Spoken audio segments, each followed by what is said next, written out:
Si t'es day trader, tu perds de l'argent pendant 20 ans, tu gagnes à la loto, ça marche pas. Parce que la loto n'est pas considérée comme un gain en capital. Un gain de loto, ça dépend. Parce que souvent, quand tu gagnes à la ça loto, dépend. ils te donnent c'est ça, un on choix. bâtit notre stratégie. C'est là. ça. C'est que ton gain à la loto, bien des gratteux. c'est exemple de gagner à la vie. Là. Ouais. T'as le choix d'avoir ton 1000$ par semaine, Ça, etc. c'est un salaire? Ça va être considéré comme un revenu. OK. Pas comme un salaire, mais comme un revenu. OK. Ça va être C'est quoi imposé c'est comme quoi un la salaire. différence? Ben, c'est parce qu'un salaire, il faut que tu aies des services rendus Oui, pour OK. avoir un salaire. Tandis que là, tu vas recevoir 1000$ parce que t'es beau. En fait, parce que t'as gagné. Oui, exact. Parce que t'es chanceux.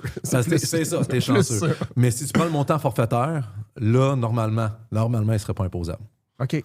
Mais ça, la loterie, d'habitude, c'est moins débattable versus, par exemple, le poker ou... Est-ce que tu as une limite de gain en capital que tu peux faire sur un stock dans ton CELI ou il n'y en a pas? À ma connaissance, tu n'as pas de limite sur le gain. En fait, c'est que je pense pas que tu as une limite sur le gain, c'est que tu as une limite sur le type de placement que tu peux faire à travers ton CELI. Ça, les règles exactes, je sais qu'ils ont changé dans le budget de cette année, mais de mémoire, c'est que si, exemple, j'ai ma société privée, donc j'ai Regico qui fabrique des tables, mais je peux pas investir dans ma société que je contrôle à 100% avec mon CELI. OK. Puis après ça, sortir des dividendes dans le cochon puis jamais payer d'impôts. Ça fonctionnera pas.